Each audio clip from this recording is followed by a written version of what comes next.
Assalamualaikum warahmatullahi wabarakatuh. Halo, jadi hari ini kita akan belajar apa itu morfologi.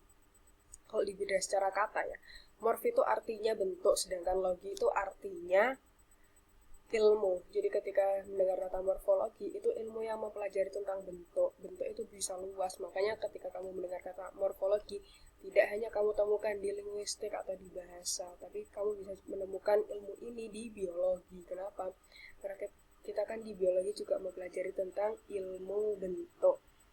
Bedanya kalau di ilmu bentuknya dalam linguistik atau dalam bahasa itu berupa adanya pembentukan kata dasar nanti menjadi imbuhan dan nanti akan membentuk kata ulang. Oke ya. Yang pertama mari kita belajar tentang morfologi dari afiksasi. Oke, afiksasi itu namanya imbuhan. Kalau kalian dari SD ini belajar afiksasi, itu kalian sudah tahu pasti. Afiksasi itu imbuhan. Hanya kalau di mungkin dari SMP kalian sudah mengenal kata afiksasi. Ini sebenarnya kata ilmiahnya untuk imbuhan. Yang pertama ada namanya prefiks. Prefiks itu apa? Prefiks itu awalan, ya kan? Yang letaknya di awal. Contohnya ada se, ber, ter, pe, me, di. Dari kata dasar tani, kemudian diberi imbuhan ber, imbuhan awalannya ya. Jadi kita nyebutnya itu sebagai prefiks. Atau biasanya kan pra kan selalu di depan. Itu kata gampangnya untuk mengingat. Prefiks ber, tani ditambahi ber, jadi bertani. Sudah beda ya. Kata dasarnya tani ini masuk kata dasar, sedangkan bertani itu sudah masuk kata kerja. Ada lagi prefiks pe, petani, ya kan? Jadi dari perubahan tani, bertani, dan petani ini sudah memberikan makna yang baru. Jadi dari bentuk kata dasarnya tani dikasih imbuhan bertani, itu jadi kata kerja, dan prefiks pe, petani, jadi pelakunya. Jadi untuk bentukan kata dan pemaknaannya seperti itu. Yang kedua seperti ada ajar, belajar, jadi pelajar. Renang, berenang, jadi renang. Seperti itu. Yang kedua infiks atau biasa dikenal dengan sisipan. Sebenarnya ini apa sih? Infiks itu ketika ada satu kata dan ada dua huruf dihilangkan, dia akan membentuk kata baru. Contoh, ada kata serabut. Ketika huruf er-nya dihilangkan, dia membentuk kata sabut, ya kan? Ada dua kata yang maknanya sudah beda. Ada kata telunjuk, imbuhannya el. Jadi ketika imbuhannya dihilangkan, dia akan membentuk kata baru jadi tunjuk. Oke ya, sudah beda artinya ya. Jadi kalau telunjuk itu masuk kata benda atau nomina, ya kan. Sedangkan kalau tunjuk itu masuk kata kerja. Tunjuk siapa itu, ya kan. Jadi infiks ini jarang ditemukan, iya, karena orang jarang melakukan proses infiks ini. Bahkan sebagian orang mungkin belum tahu sebenarnya infiks itu ada di proses pengimbuhan. Yang ketiga ada namanya sufiks. Sufiks itu apa? Sufiks itu akhiran. Contohnya akhirannya apa? Ada an, kan, i, nya, seperti itu. Ada kata dasar diberi imbuhan akhiran. Contoh laku diberi imbuhan kan, jadi lakukan. Laku ini bisa jadi kata sifat laku. Artinya kan kalau misal di bahasa Indonesia bisa untung, ya kan? Dan kalau lakukan itu sudah jadi bentuk kata kerja, seperti itu. Obat kan kata benda.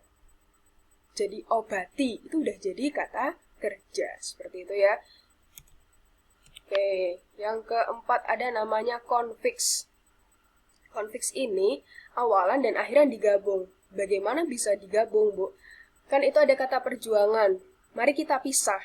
Andaikan juang diberi imbuhan per, apakah dia bisa membentuk kata baru? Perjuang, apakah ada maknanya? Enggak. Atau juangan, apakah ada maknanya? Enggak. Jadi dua hal yang tidak bisa dipisahkan, atau kata per dan an ini tidak bisa dipisahkan dari kata juang. Kenapa? Juang ini tidak bisa dia berdiri sendiri, ya kan? Perjuang dia tidak ada artinya, juangan juga tidak ada artinya. Jadi dia memiliki arti ketika ada awalan dan akhirannya digabung, jadinya perjuangan. Loh Bu, bukannya ada pejuang? Kan itu pejuang, bukan perjuang ya. Jadi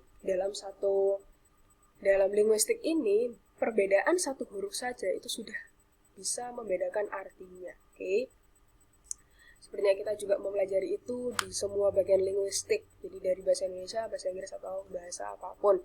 Yang kedua ada kerasukan. Rasukan kan nggak ada. Kerasuk juga nggak ada. Rasuk ada sendiri.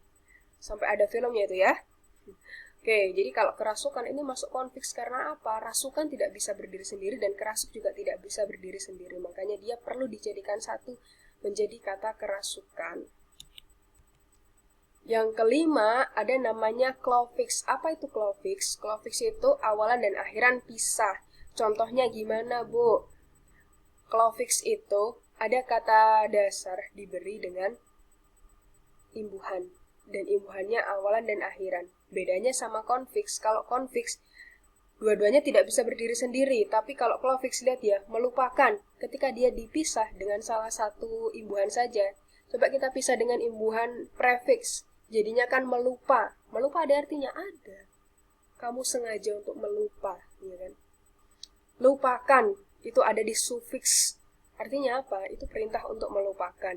Ya kan? Yang kedua, meninggalkan. Bisa dipisah, meninggal, imbuhan me sama tinggal. Itu ada artinya, orang meninggal ya kan. Sufiksnya itu tinggalkan, ada kata tinggal diberi imbuhan kan. Jadi dari kata klofiks, bedanya konfiks sama klofiks tadi. Kalau klofiks ini bisa dipecah lagi.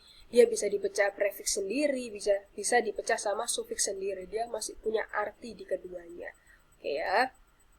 Yang kedua, bagian morfologi yang kedua ada namanya reduplikasi atau kata ulang. Ini sebenarnya gampang karena kamu sudah tahu apa itu kata ulang.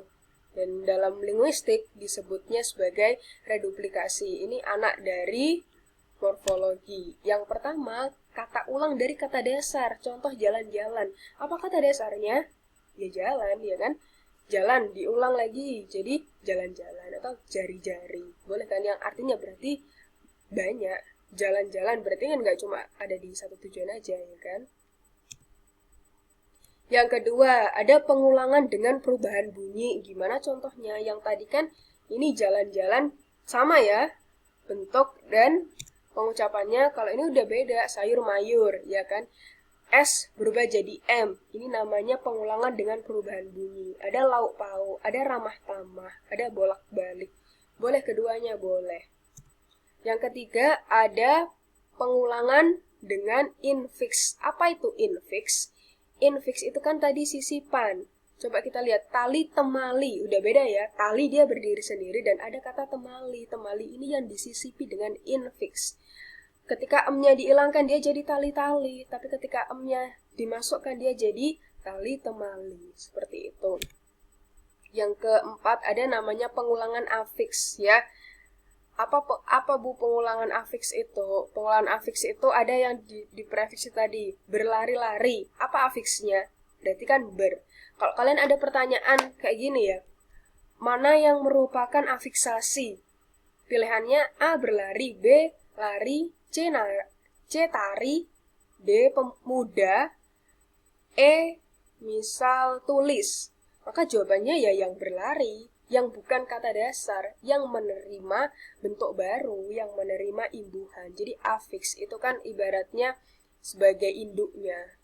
Dan sebagai anak kalimatnya itu ada prefiks, sufiks, infiks seperti itu. Jadi ketika ada satu kata aja yang diubah, maka kamu tidak boleh langsung gelagapan atau bingung gitu ya. Kamu stay dan coba diingat-ingat lagi apa yang sudah kamu pelajari. Yang kelima, ada pengulangan dengan sufiks. Berarti kita fokus ada di belakangnya. Pasti ada kata yang ditambahkan di bagian belakang. Ada bangunan-bangunan. Berarti yang namanya sufiksnya yang mana? Ya yang an. Ada kata bangunan. Berarti kata dasarnya apa? Bangun. Dan kata sufiksnya atau imbuhannya itu an. Aturan-aturan. Dari kata atur dan mendapat imbuhan an. Latihan-latihan. Dari kata latih mendapat imbuhan an. Seperti itu, jadi ini bukan hal yang sulit. 6. Pengulangan dengan konfiks. Oke, kita tadi bicara konfiks ya, berarti keraguan-raguan. Ada kata ragu yang diulangi, tapi bedanya depan dan belakang punya imbuhannya masing-masing. Yang depan keragu, dia dapat imbuhan ke, dan yang belakang raguan, dia dapat imbuhan an. Jadi, andaikan diartikan, keragu itu tidak ada artinya, dan raguan juga tidak ada artinya. Tapi ketika dua kata ini digabung, jadi keraguan-raguan, dia memiliki arti.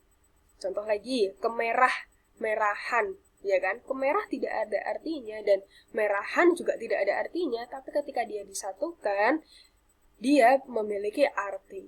Kayak contohnya kamu sendirian kan tidak ada artinya, tapi kalau kamu bersama orang lain mungkin kamu ada artinya, ya toh? Oke, yang ketiga ada perdebatan-perdebatan. Coba kita bisa, debatan apa punya arti? Meskipun dua-duanya ini jadi konfiks ya. Kalau yang atas tadi kan keragu, ada awalan sama kata dasar, raguan, kata dasar, dan sufiks. Sedangkan kalau yang perdebatan, ini dua-duanya masuk. Jadi konfiksnya ada di situ dua-duanya. Perdebat itu tidak ada artinya, dan debatan juga tidak ada artinya. Jadi perdebatan itu harus disatukan menjadi satu agar menjadi kalimat yang memiliki makna. Oke, jadi perdebatan itu artinya apa? Ya berselisih dengan orang lain. Jadi perdebatan-perdebatan kita sering ya menemui itu. Kayak kemarin ujian nasional mengalami perdebatan-perdebatan yang panjang hingga akhirnya ujian nasional ditiadakan. Nah, itu kan bisa dimasukkan dalam suatu kalimat. Oke, yang ketujuh, pengulangan dengan klofiks. Kita ingat kalau klofiks tadi, awalan dan akhiran itu dipisah. Jadi bagaimana bentuk pisahnya itu? Contoh, melempar-lempari. Apa yang dilempar? Coba kita telah satu-satu. Melempar, apa ada artinya? Iya, ada artinya. Ada barang, terus kamu lempar. Ini namanya melempar. Lempari. Contoh, lempari aku dengan buku yang kau bawa. Bisa? Ya bisa, itu ada artinya. Membesar-besarkan, ada artinya? Iya. Sebanyak-banyaknya memiliki arti. Jadi, kalau misalnya kalian bingung, apa sih sebenarnya andaikan ada soal UTBK tentang morfologi yang akan keluar sepertinya tipe-tipe soal seperti apa, Bu? Yaitu tadi, mungkin morfologinya yang pertama ada afiksasi, dan yang kedua ada reduplikasi. Yang paling kalian ingat adalah ketika mendengar kata morfologi, dia tidak mungkin membentuk kata dasar. Paham ya? Jadi kalau ada pilihan dan soalnya itu morfologi atau afiksasi atau reduplikasi, dia tidak mungkin dia berdiri sendiri. Tidak ada kata tari yang ditanyakan untuk afiksasi. Tari ini kata dasar, tapi ketika diganti jadi menari, dia membentuk sebagai afiksasi, dia membentuk sebagai prefiks.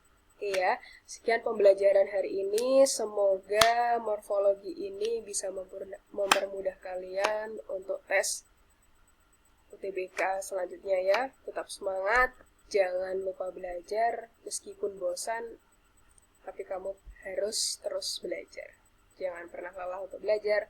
Oke, terima kasih. Semoga bermanfaat. Wassalamualaikum warahmatullahi wabarakatuh.